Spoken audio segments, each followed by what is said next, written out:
Welcome back to the Stephen Knight Show. Adam, how's it going? How's quarantine with the missus? How's it all going? It's going good, Steven. As you saw on Instagram, we rented a car for the day, so we took a Yeah. quick trip outside the city and tried to, enjoy a little bit of the normal world out there while we could, and had a great time, and even got to go to Chick-fil-A, which we haven't done in a I while. saw the So, Chick-fil-A. yeah, that might have been the highlight. But yeah, yeah. How about you? I can't complain, social distancing and trying to stay home, do what I can. You know what I mean? Yeah. All right, well, I'll let you and Chike take it away with movie reviews. Sure thing. So I saw two um, programs this weekend. One was a movie, and actually one was a miniseries. And I'll start with the HBO show called Bad Education. And this is a movie that follows the story of a superintendent in New York, a New York school district, Long Island to be more exact, and his assistant and staff, and the story of how it was discovered that they were embezzling up to, I think, $11 million once it was all said and done from the school system through kind of fake contractors, false purchases, and things like that. And it stars Hugh Jackman and Ray Romano and Allison Janney, and Hugh Jackman plays the superintendent. And it's a really good story. It's based on true events, and one of the largest, actually the largest embezzlement scheme in a school system in history. And Hugh Jackman does a great job. Hugh Jackman is not from the US, so he nails the New Yorker accent to a T. Allison Janney does a good job, and this is really a good kind of drama, maybe a little bit of comedy in it as well, but it tells a good story. And in the end, you realize, and I won't give away too much, but he does get caught, and the fact that he still gets a pension even after all of this is kind of upsetting. But great performances all around. And if you're looking for something brand new, check out the HBO show Bad Education.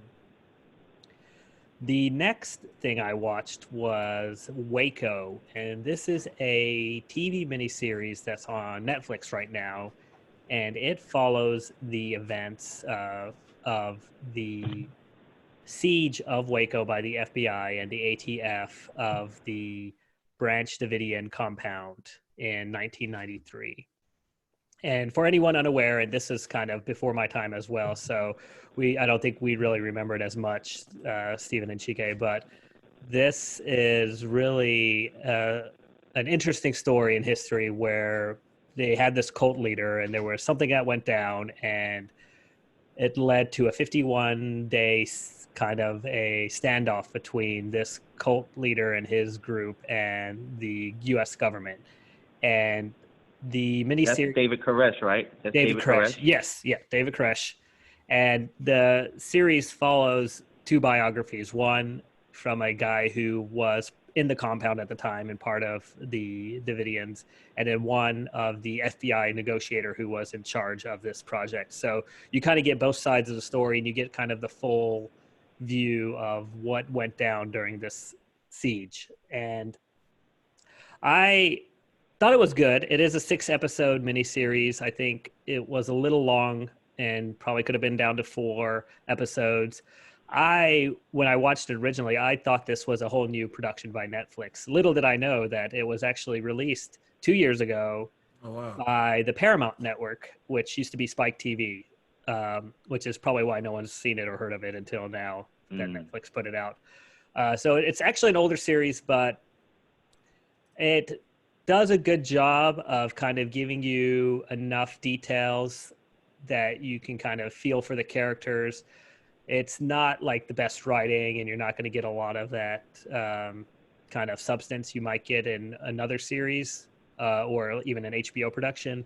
But everyone does a good job. Taylor Kish plays David Koresh, and then the negotiators played by Michael Shannon.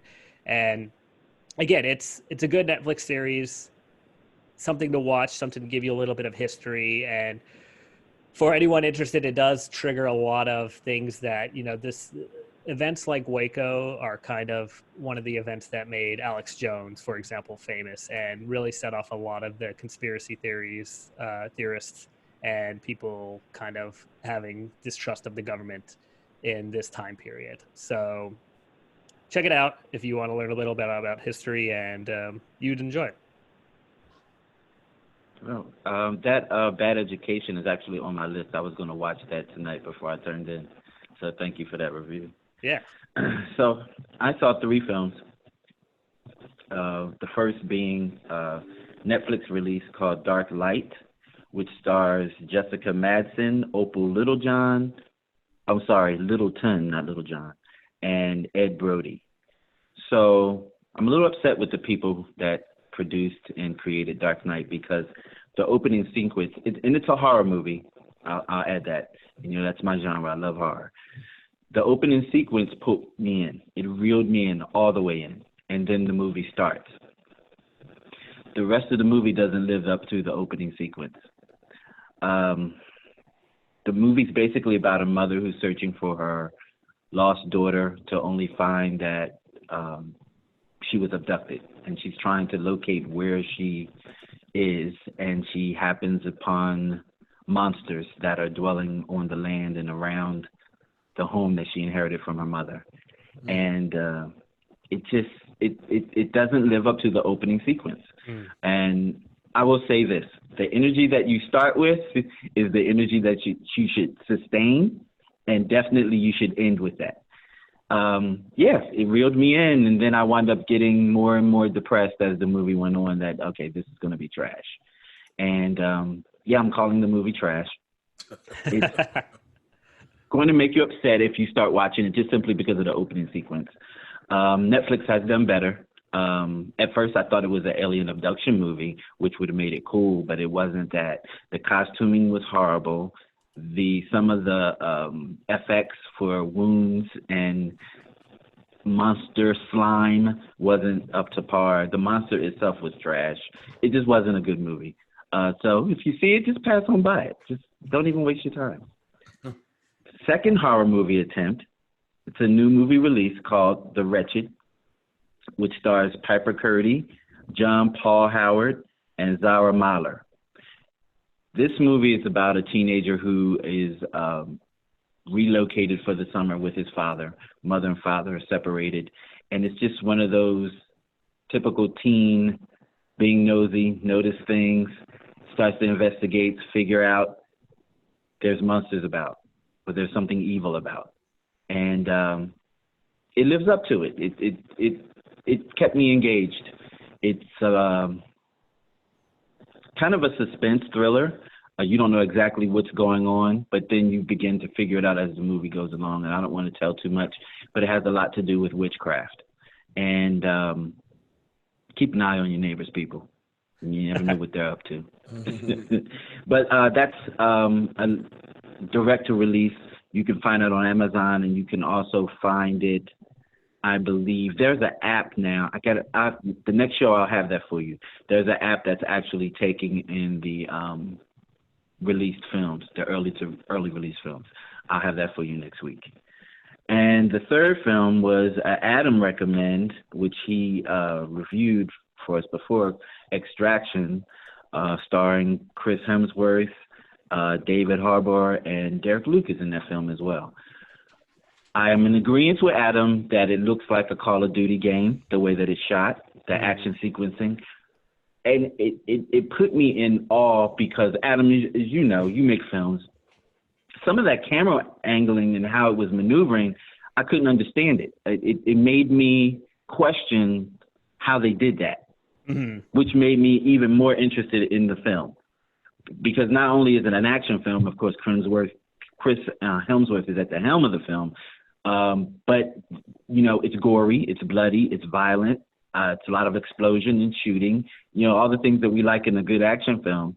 But the camera work itself, to me, not just the Call of Duty stuff, but the whole maneuvering of the camera, because the actors are moving in quick time, and how are you getting the camera to go along with the actor the way that you did? It was science to me.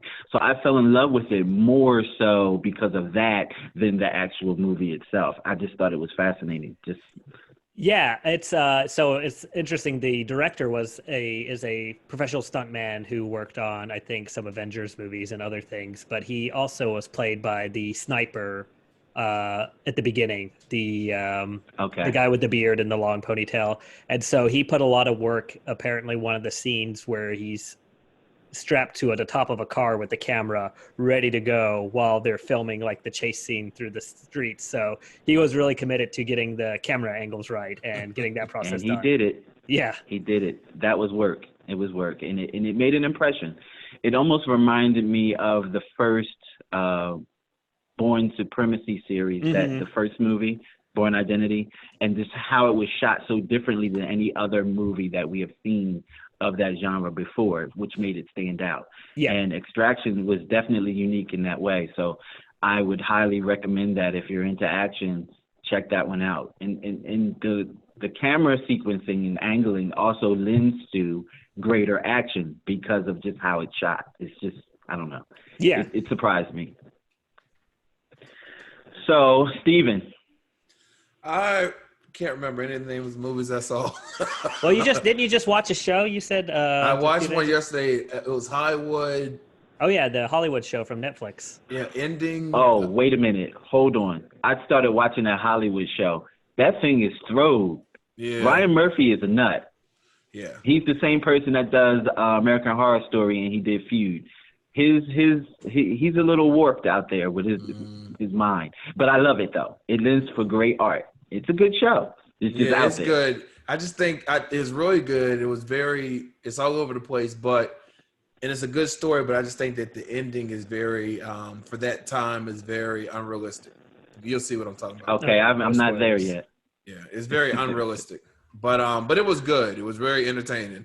Like I think I watched it. I started on Saturday and finished on Sunday, yesterday. Okay. Nice. But yeah, that was good. I watched some other movie. I'm not good with titles, but it was with Mandy Moore, and pretty much they get lost at sea. They go into one of those, the deep sea divers, and they get in those cages. Yes. So her and one of her friends, they have met these guys at the lake or whatever. Water. 47 meters? 47 meters down. Exactly. Yeah. Yeah. It was good. It was good. I was tired. I was tired in general when I was watching it. It was good. It was good, though. Can I just share something with you? I don't like watching those type of movies because this is me while I'm watching it. Yeah. But I already knew that one. Like I'm swimming. Spoiler alert, but I already knew that one girl was gonna die because she can't stay in that cage. They kept saying, "Stay in the cage." Every time we find out she up there, and Jaws is right by her. So I was not shocked she died, but yeah, it was good, I guess. Did you watch Insecure yesterday, Steven? I absolutely did. Yeah. Yeah, I love Insecure. I mean, just everything. I love where the storyline is going. I'm glad it didn't make Molly seem like she's just the villain. Yeah. You can see where she was coming from, her perspective last night. You know what I mean? Yes. Yeah. So, Insecure, Westworld had a season finale last night, which was lackluster for me. It seems like this whole season went by in a blur. It was really, really quick. And I'm going to need to watch it all over again to actually have it sink in. I didn't marinate into it this year like I normally would. And it was good. I've seen some fight sequences. I pretty much know what's happening in the show. With certain HBO shows, I have to watch multiple times because the writing is so dynamic. I can't get all the nuances in on the first watch. I have to go back and watch it again and be like, oh, that's what that is. Oh, that's what that is.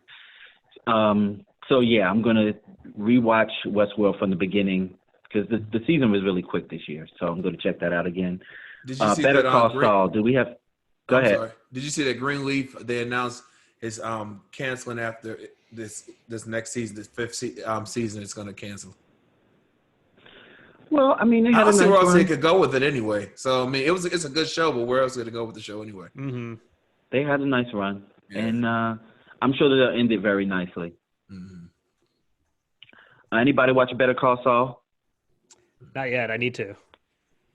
So, if anyone doesn't know what Better Call Saul is, it is a prequel / second half to Breaking Bad. So it's kind of both in one show because it's chronologically it's after Breaking Bad, but the way that it's set up, it's Saul Goodman remembering what happened before Breaking Bad. So you're getting like two stories in one show. It's pretty dynamic, just beautiful writing, the way that they tell the story. And this is Saul before he meets Jesse and what's his name? Walter Walt. White. Yep. Yeah. So it's his life before he meets them and how he wind up being Saul Goodman. It's definitely a good show. All the other players are in Better Call Saul, like Gustavo Frayne and Nacho, and all the other villains are already there. Definitely check that out. It's one of the better shows on television right now. Yeah, I've heard it's been getting better each year too. It's like one of those rare shows that like. But from what I hear, next season is going to be the last. So I don't know what they're going to do with that after that. So I don't know. Atlanta's Children Missing and Murdered, HBO documentary, had its finale Sunday, which basically left. There's nuances in that too. I think you should watch it. But it basically opened up more doors as to who murdered some of those children in Atlanta, and they weren't all done by Wayne Williams. And they have evidence to prove that that's the case. What I didn't know, and, you know, I grew up in fear of that because I was a young man during that time period, afraid to go outside because I was going to be abducted, that they ran a separate investigation that no one knew about, which basically broke down that the Ku Klux Klan was behind some of the murderers, and that some of the forensic evidence led to Caucasian pubic hair being found on some of the victims. But that never got out. But they found this out in the show. So definitely check out the show. Listen to what they're talking about and what evidence gets unfolded. I think you'll appreciate it. Yeah. Yeah, that's pretty much it for me. Yeah, the only thing on my list, it actually doesn't come out till later, but it is called The Lovebirds, and I don't know if anyone's heard of this one, but it has Issa Rae and Kunal Najani. And, you know, it looks like a Netflix movie, but it looks fun, and it looks like a little adventure. It's basically this couple that get involved in this murder mystery, essentially, and they kind of go through a path for it. So that looks on good. a first date. This is their first date. Right. Yeah. So fun fact about that movie, it was supposed to be released in theaters this spring. It was supposed to come out, but due to what happened, Netflix picked it up. Yeah.